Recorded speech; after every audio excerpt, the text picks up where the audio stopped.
Sir खटाखट भी लौट आया है। राहुल जी ने कल तो खटाखट भी वापस आ गया है महाराष्ट्र में। लिखा है, congratulations on your victory L Donald Trump, wishing you success in your second term as US president.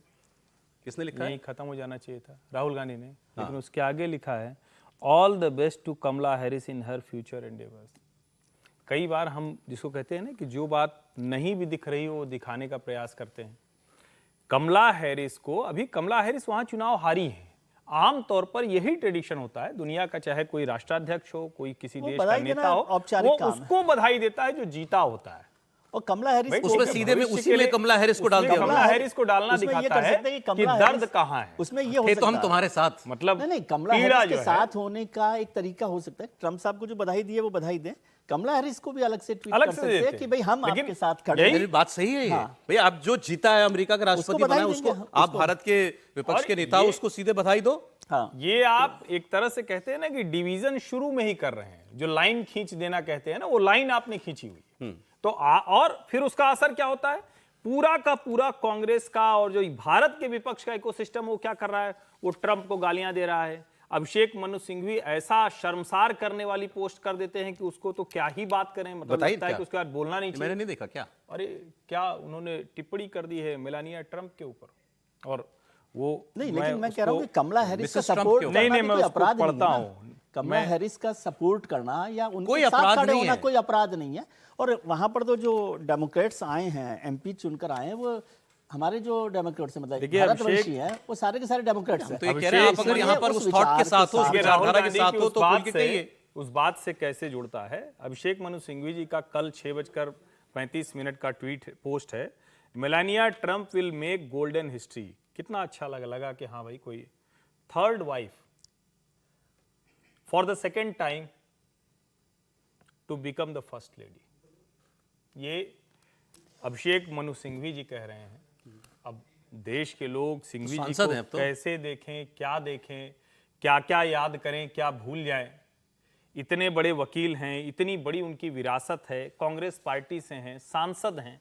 वो दुनिया के सबसे शक्तिशाली देश जिसका अमेरिका, जिसका भारत के साथ इतना अच्छा रिश्ता है, वहां उस राष्ट्रपति की पत्नी के लिए जो फर्स्ट लेडी वहां है, उसके लिए किस तरह की राइमिंग कर रहे हैं, फर्स्ट सेकंड थर्ड, ये सोचने वाली। दो काम जो ट्रंप ने 2016 में राष्ट्रपति बनने के बाद किए थे, अमेरिका की बजाय वो यूक्रेन का भी होता ना, कहीं का भी हो, मतलब इसमें अमेरिका होना not in good taste, not in good taste. और ये वहीं से आता है जहां राहुल गांधी दोनों अपनी लाइन खींच। दो काम आपको बता रहा हूं बड़े, जो ट्रंप ने 2016 में राष्ट्रपति बनने के बाद किए थे। इससे यहां जो कुछ लोगों को दिक्कत है वो समझ में आ जाएगी आपको। पहला, ट्रंप ने ये किया था, कुछ देशों से आने वाले मुसलमानों की अमेरिका में एंट्री पर टोटल बैन कर दिया था कि ये लोग तो भारत अमेरिका में आ ही नहीं सकते। Sudan, Syria, Iran, Libya, Somalia, Yemen, अब ये एशिया से लेकर के अफ्रीका तक के देश हैं। लेकिन कुछ लोगों को इनमें केवल मुस्लिम कंट्रीज दिखा। ट्रंप ने खुल के कहा भी था, I am banning these Muslim countries, क्योंकि यहां से एक्सट्रीमिस्ट आते हैं देश के अंदर, टेररिस्ट हमारे देश में इंपोर्ट होता है, तो मुझे वो नहीं चाहिए, तो मैं फिलहाल इन पर बैन लगा रहा हूं। बैन लगाया भी था। दूसरा, ईरान के साथ उन्होंने न्यूक्लियर डील खत्म कर दी थी। बड़े 2015 से चल रहा था वो सिलसिला, और एक 2015 में न्यूक्लियर डील कराई थी बराक ओबामा ने, और उसमें जितनी वैश्विक शक्तियां थी, अमेरिका, ब्रिटेन, चीन, फ्रांस, जर्मनी, रूस, इन सब ने मिलकर ईरान के साथ एक समझौता कर लिया था, और लगा था कि भाई अब ये झंझट कम से कम खत्म होगा। लेकिन ट्रंप जब आए तो उन्होंने कहा कि भाई ये टेररिस्ट स्टेट है, हमने इसको डिक्लेयर किया हुआ है, इसके साथ कोई समझौता नहीं हो सकता, समझौता कर दिया था रद्द। इसीलिए आज नेतन्याहू के थोड़े बाजू जो हैं थोड़े और फड़फड़ा रहे होंगे, उनको लग रहा हो कि अब कुछ और ये हमको जो है साथ देगा हमारा। लेकिन इसको लेकर के भी, क्योंकि अभी आपने देखा नसरुल्लाह मरा, या जब लेबनान के अंदर बमबारी इजराइल ने की, तो हमारे यहाँ किस किस्म के रिएक्शंस थे। तो अब ये ईरान के साथ ये किस तरीके से डील करेंगे, इसको लेकर के भी हमारे देश के लोग बहुत परेशान हैं। समीर जी, देखिए, ट्रंप का तो बहुत क्लियर है, आतंकवाद को लेकर और ईरान को लेकर उनका जो रुख रहा है पहले कार्यकाल के अंदर, वही कंटिन्यू रहेगा, और उससे ज़्यादा सख्त इस बार होने वाला है जिस तरीके से उनका पहले कार्यकाल में रहा था। मुसलमान जो अवैध अमेरिका में जो घुसपैठ की थी उन्होंने, जिसको उन्होंने बैन कर दिया था, उन्होंने बहुत कहा है। अभी तो अब राष्ट्रपति बन गए, राष्ट्रपति नहीं थे उस समय, उनके जो बयान आते थे उनको मीडिया में बहुत सुर्खियां नहीं मिलती थी। उस समय भी वो इस बात का लगातार जिक्र करते थे कि जो राष्ट्रपति बने हैं, जो बाइडेन बने हैं, वह लगातार इस दिशा में नजरअंदाज कर रहे हैं, और जो मैंने 5 साल कोशिश की थी उसे पूरा धराशायी करने में बाइडेन जुटे हुए, मैं फिर आऊंगा तो मैं दुगनी गति से उसे लागू करने की कोशिश करूंगा, ये बार बार बोलते थे।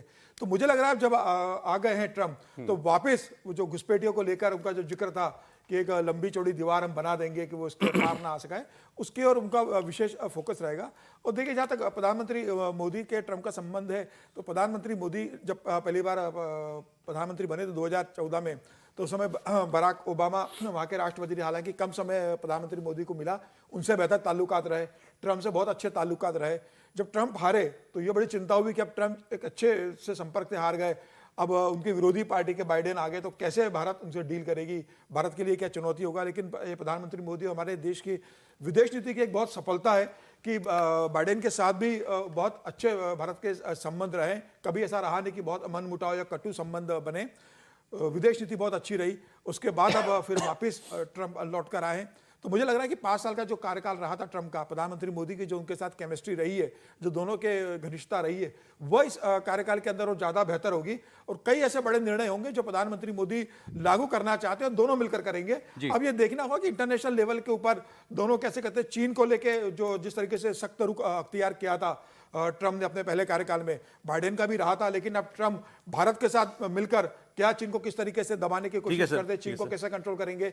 बाकी सबसे बड़ी बात यह होगी कि कनाडा को लेकर इनका रुख क्या होगा, क्योंकि सबसे बड़ी चुनौती फिलहाल भारत के सामने कनाडा है, जिसने जिस तरीके से भारत के साथ अपने संबंधों को खराब किया है। तो मुझे लग रहा है कि जब अच्छी दोस्ती है तो शायद ट्रंप इस दिशा में कोशिश करेंगे कि उनका सबसे करीबी जो कनाडा है। सर, मैं जरा पाकिस्तान की बात करना चाहता हूं। आज थोड़ा सा 3-4 मिनट बचे हैं, उसके बारे में हम लोग चर्चा करें। और ये बात सोचते हुए मुझे ये याद आया कि पाकिस्तान हम लोगों के माइंड से कुछ गायब सा हो गया, और ये अच्छी बात है। ये दुनिया के माइंड से गायब हो गया, ये अच्छी बात है। हिंदुस्तान के माइंड से गायब, मतलब हाँ, मतलब फर्क नहीं पड़ता है, मौजूदगी है उसकी, उसमें मैप पर या क्या ग्लोब पर उसकी मौजूदगी है। इनकॉन्सिक्वेंशियल हो गया है पाकिस्तान बहरहाल। लेकिन वहां पर इमरान खान के समर्थक बड़े खुश हैं इसमें, नहीं इसलिए कि वहां जब कुछ परिवर्तन होगा। नहीं वो असल में क्या है कि इमरान खान जब गए थे वहाँ, और जब वहाँ वो माला जप रहे थे उनके पास बैठ करके, वो एक अजब दृश्य था कि उनकी पत्नी ने दिया था कि अमेरिका से संबंध खराब है, तो उन्होंने कहा था कि हमारे देश में अभी भी 60 से 65 हजार टेररिस्ट हैं, वहाँ जाके स्वीकार किया था। उसके ऊपर बहुत हंगामा हुआ था वहाँ। लेकिन ये लगा था कि वे बाइडेन प्रशासन जिस ढंग से उनका साथ नहीं दिया तो शायद ये दें। देखिए, इस समय मैंने पाकिस्तान का जब हम विचार करते हैं ना, तो उसमें 3 बातें हैं: बांग्लादेश, पाकिस्तान, अफगानिस्तान। पाकिस्तान का जो स्ट्रेटेजिक इंपॉर्टेंस था वो कोल्ड वार में इसलिए था कि अमेरिका किसी भी तरह भारत को आगे नहीं बढ़ने देना चाहता था, क्योंकि सोवियत संघ के साथ भारत दिखता था। तो इसलिए पाकिस्तान को गुप्त रूप से हथियारों की मदद करना, धन की सप्लाई करना, पाकिस्तान के मुजाहिदीनों की मदद करना। और जिमी कार्टर तो चुपचाप चीन चले गए थे और गुपचुप दोस्ती करके आए थे कि भारत को दबाव में डालेंगे। वो नीति अब खत्म हो गई। अब कोल्ड वार के बाद भारत के साथ स्ट्रेटेजिक रिश्तों को बनाए रखने के उसका जो स्ट्रेटेजिक महत्व है पाकिस्तान का, कि जो अमेरिका को प्राप्त रहा है टेररिज्म से लड़ने में, उसको अरब कंट्रीज के साथ पहुंच में, वो बना हुआ है। ये नहीं कि वो पूरी तरह खत्म हो गया है। उनके बंदरगाह, उनके स्थान सब उनके लिए हैं। तो उसके बारे में जो ट्रंप की नीति है, और इस समय बांग्लादेश के बारे में, जब पिछली बार वो चुनाव जीते थे और जब बांग्लादेश के प्रतिनिधि मंडल मिलने गया तो उन्होंने पूछा, where is that micro financer, क्योंकि माइक्रो फाइनेंसर यूनुस ने उनके विरुद्ध चुनाव अभियान में न केवल ट्वीट किया था बल्कि डेमोक्रेट पार्टी को आखिरी बार जब ट्रंप जीते थे, हाँ, अच्छा, तब बोले थे यूनुस के लिए, तब यूनुस के लिए बोले थे। और वो ट्रंप को उन्होंने उसको चंदा दिया था, माइक्रो फाइनेंसर, तो उसको ढूंढ रहे थे कि कहां है वो। अब उनको दिख गया है। अब मालूम नहीं ऐसा क्या होगा आगे, लेकिन वो तो उनके ध्यान में है कि इसने हमारे विरुद्ध जो है यहाँ अमेरिका, ये तो बड़ी बात है। हाँ, बड़ी बात है। तो मतलब मोहम्मद यूनुस पहले से निशाने पर है, ट्रंप पहले से है। तो ये एक महत्वपूर्ण है, चूंकि पाकिस्तान का हुआ है, तो पाकिस्तान के साथ जो है अमेरिका इस समय थोड़ा बहुत संबंध को ठीक करने की कोशिश। बहुत लोग कहते हैं अफगानिस्तान से अमेरिका बाहर निकल गया है, तो अब उसे इस रीजन की उतनी परवाह नहीं है। भाई ठीक है, हो गया, अब कोल्ड वॉर का जमाना भी चला गया, रूस जब ने चढ़ाई की थी अफगानिस्तान पे वो दौर भी निकल गया, अब तालिबान भी अब जो कर रहा है करने दो, इसको हमको फर्क नहीं पड़ता है। तो अब पाकिस्तान को उसके हाल पर छोड़ देंगे ट्रंप?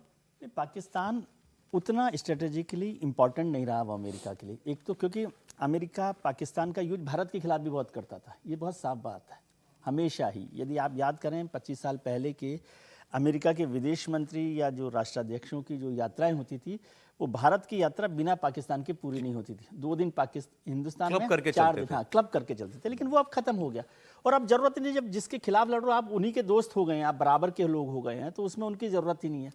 दूसरा जो एक बड़ा बदलाव हुआ वो हुआ था ट्विन टावर के अटैक से। ट्विन टावर के अटैक से पहले अटल बिहारी वाजपेयी प्रधानमंत्री थे और भारत भी बार बार कहता था कि आतंकवाद एक अंतर्राष्ट्रीय मुद्दा है, वैश्विक मुद्दा है। लेकिन अमेरिका अकेला बड़ा देश था जो कहता था कि नहीं नहीं, ये लॉ एंड ऑर्डर की प्रॉब्लम है। वो हमेशा जब भी भारत आतंकवाद की बात करता, क्योंकि आतंकवाद हमारे यहाँ तो बहुत लंबे उससे पहले से चल रहा है, 10 साल 15 साल पहले से, तो वो वैश्विक मुद्दे की बजाय लॉ एंड ऑर्डर कहते थे। लेकिन जब ट्विन टावर पर अटैक हुआ और उसके बाद अमेरिका का पूरा सोच समझ नजरिया बदल गया अटैक को लेकर, टेररिज्म को लेकर, और दूसरा इस्लामिक रेडिकलाइजेशन को लेकर। बिल्कुल। इसलिए वो पाकिस्तान को स्ट्रेटेजिक तरीके से, स्ट्रेटेजिक इंपॉर्टेंस से मदद तो दे सकता है, लेकिन उस पर उसका भरोसा खत्म हो गया, खासकर वो लादेन के बाद से। लादेन के बाद से खास तौर से। तो इसलिए अब अमेरिका के लिए पाकिस्तान की और वैसे ही जरूरत नहीं है। जब भारत उनके साथ मजबूत देश खड़ा हो तो पाकिस्तान की जरूरत कहाँ पर है? आप बहुत याद करते हैं पाकिस्तान को, कोई और याद नहीं कर रहा। अचानक याद आ गया सर, है तो पड़ोसी